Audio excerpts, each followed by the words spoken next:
Welcome back to the channel, everybody. Welcome back to Termination Dust. Sorry, there were a couple of days that we missed. Yeah, life happens. So I wanted to apologize for that, but I want to get back into things really quickly here. And a couple of things that have been kind of a hot button issue going on in the RC car community and the community, the world community at large, is tariffs. Right now, we are going to start seeing some tariffs come from our government to stuff that's imported from China. And the tariffs basically are, say, if you buy something for $100, you're going to get a 10% tariff on it. So it's going to increase the price by $10, so to speak. That's just the basics of it. But yeah, there are going to be tariffs on products that we import from China. And in the RC car hobby, that is a lot of stuff that we import from China. We get a lot of our tech from batteries to the ESCs, servos, to the whole body itself. All of those things tend to come from China. So with that being said, it's going to increase the cost of the hobby. Now, how much is it going to increase it? Not exactly sure what the companies are going to do, but we all know for a fact that companies tend to go up in cost rather than go down in cost after events say happen. After, say, these tariffs go into effect, we have no idea if they'll bring the costs back down for us or not.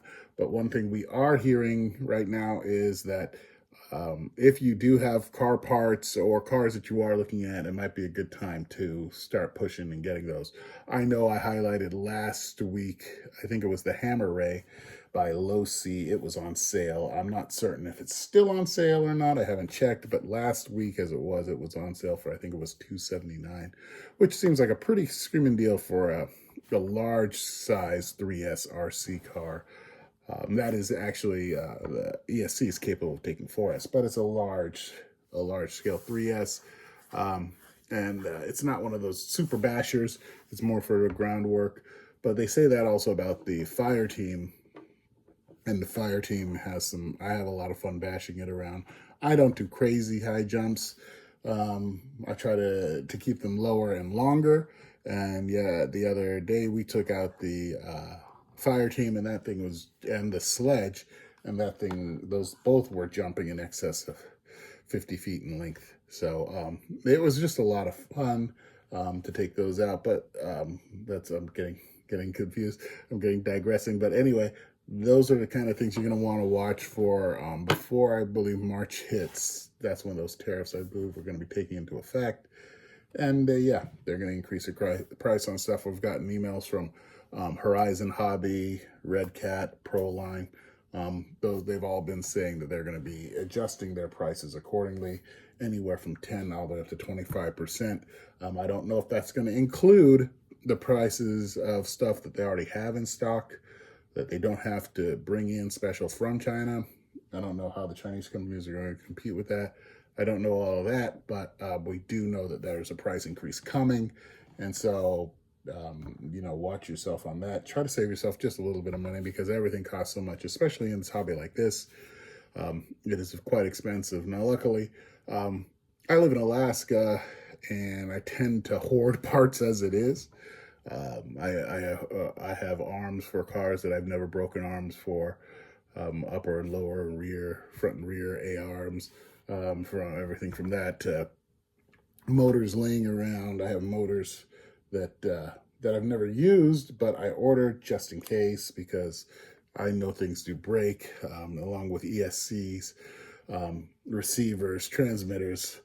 Because I live in Alaska, it takes a little longer to get the stuff, so I'd rather order it beforehand and have it in stock in my house than wait for it to break and then have to wait weeks for something to come in. So for people who shop like that, and it's not going to probably hit them so big, but for those who are used to having things on hand and ordering it and getting it quick, I would probably recommend looking into getting stuff now before later, sooner rather than later. That way you have it when those prices increases do hit. If they do go up by even 10 to 25%, you will already have that stuff in stock, and and be able to do something with it, you know.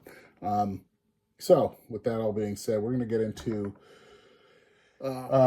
we took out the sledge on Sunday, did some bashing with it, and you might recognize this. This is the spoiler on the back of the sledge that is no longer on the back of the sledge. After a few jumps, I started noticing it was coming apart, and yeah, it pulled through the screws. I don't know if you can see. This pulled through the screws on the top first, I do believe, and then lastly on the bottom. What I'm going to do to fix that is I would order, typically just order a new bracket, but I think I can take some super glue and some metal and a metal washer, put it on this part here that is broken, zip it in place, and then also these screws that go in here, they don't screw into anything except for plastic, so I might try to wall something out and maybe put a nut on there. But what I think also helped cause this fin to rip off of it is the sledge doesn't have wheelie bars, and so consequently any land that it takes, this thing takes that brunt and it starts to peel off anytime it hits there. And the Sledge is a new car for me, so I'm still getting used to how it performs with jumping. We took out the Fireteam as well. It had nowhere near those problems. It doesn't have a fin, but it also is quite a bit longer than the Sledge. Still 6S. It's quite a bit longer, and it's got bigger tires, thinner, and it tends to handle that landing just a little bit better. It likes to land flat. And if it doesn't like to fly, it likes to land on its wheels rather than hitting the back. And then also, if it does hit the back, it doesn't have a spoiler brake, so it tends to be all right. Tends to not be an issue. Another reason why I really like the Fireteam for what a car it is. I know it gets a lot of crap. A lot of people dogged on its design and all this. They thought the tires were strange and weird, but you know what? To be perfectly honest, I've had nothing but great luck with it. The only issue I've ever had with that Fireteam is sometimes it being difficult to get the body back onto it. But if you line it up in these, it's got little posts, and if you're careful enough, it goes on pretty easily. It's just that when you're outside in Alaska and it's the middle of winter and you're wanting to bash, your hands are getting cold, things are getting stiffer and colder, and it makes it a little harder to get that body on without little fights. So what I'll typically do is I'll put the batteries in, plug them all in, and then put the body on indoors. And then I'll take it out running, and then when the batteries do die, I'll take it back inside whatever vehicle that I have where it's nice and warm, replace the batteries there, then take it back out. Well, this time we didn't do that because of it was quite a muddy mess out there. And so anyway, so though that when that's going on, that's the only difficulty I've ever had with the Fireteam. Other than that thing has really been a dream come true car. It's long wheelbase. It's longer than the Creightons. It's longer than even the Big Rocks. It's just a long wheelbase, and because of that, I think is the reason why it's such a great performer. I know it's not one of the most popular RCs out there, but it's such a great performer when it comes to air control and stability on the ground and just soaking up bumps and going fast and all out. And I think I've mentioned it before that I liked it so much. We have a second one sitting on the shelf where we bought it when it went on a crazy sale about half off. I thought that would be a great deal. So we have the white Arctic version and we have the blacked out version as well. We just continue to use the white version, but I imagine this summer when I'm out with the wife or the kids, we'll probably take the black one out, use it, and that way we can have a head-to-head competition. I also have light kits for the Fireteam that I haven't installed yet, and I'll probably put it on the blacked out one because I think the light kit on the blacked out version will be more striking than the light kit on the what do they call it? The Snowdrift or something version, the white version of it.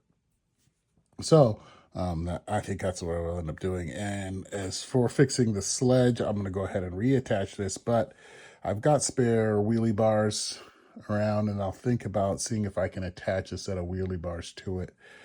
Something so it can have a little bit of a cushion before it hits the fin on the back. I just don't feel like that's getting any protection.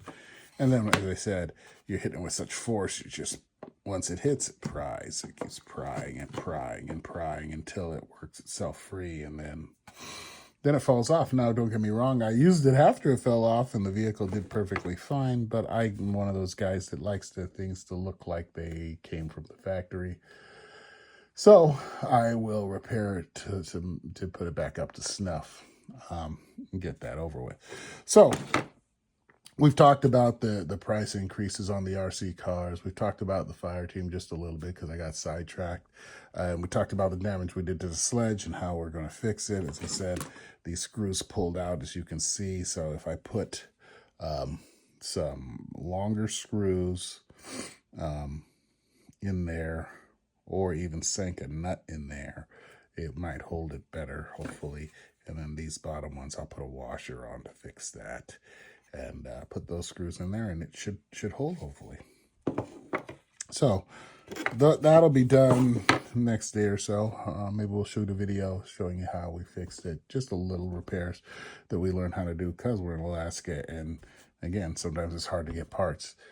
We have a local hobby shop, Anchorage House of Hobbies. Local being, for me, it's still 2 hours away round trip. So I tend to try to fix the stuff I can while I can. Another thing I wanted to bring into the focus here was this little gadget, and it is a battery analyzer. It's for a company called Potenz. Now, I've done some research online, and a bunch of different companies make this particular battery analyzer, so you don't have to buy just the one they say. You can buy all sorts of different ones, but this Potenza one seems to work pretty good. It was fairly inexpensive. Picked it up on Amazon for about $13. And it does a few things, but the main thing it does a servo checker. I've never used those features of it, but it's good to know that it does have it.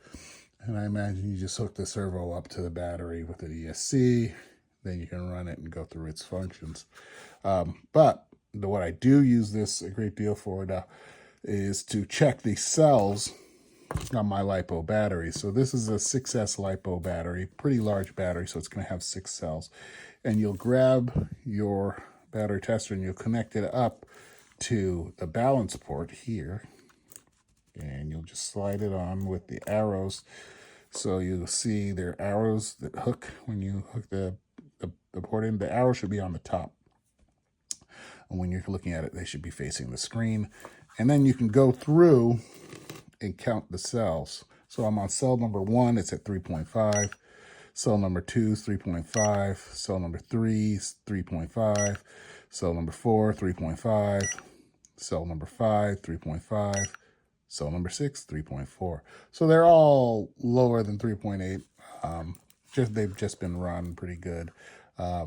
Again, we ran it on the Fireteam, and it did really well. Actually, it lasted quite a long time because the weather's starting to get warm here, and because of that, we're starting to get vehicles that last, a little bit longer weather-wise with the batteries. So that's kind of nice.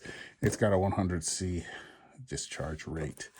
And then you can select on this analyzer, you can select what type of battery you want to check. You've got options of LiPo, LiFe, lithium-ion, nickel metal hydride, NiCad.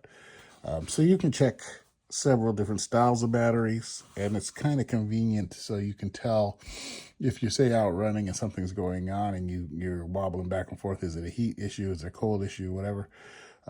Is the ESC cutting out?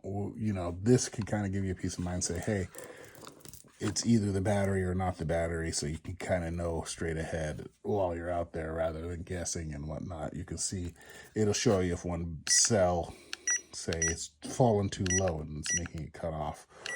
Or it can say if one cell's too high and you're having an issue that way, dangerous. and you can balance. This thing also does a balance, but I haven't been able to set that up yet.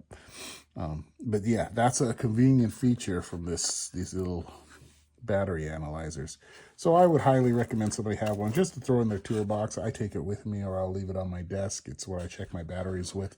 If I'm not certain that the battery's dead or not, I'll do that. Now, one thing is case in point where it doesn't necessarily work is the smart batteries.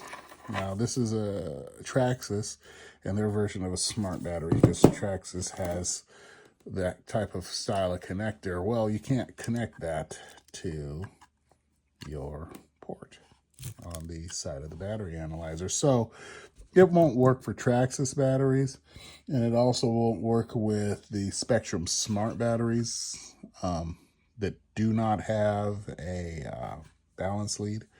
So you'll want to make sure that if you're going to get batteries with balance, that you want to use this, you're going to have batteries with balance leads, because those are going to allow for this to check that battery and let you know what's going on and kind of give you input on the different cells and whatnot. So standard batteries like this, another one, even a small style batteries,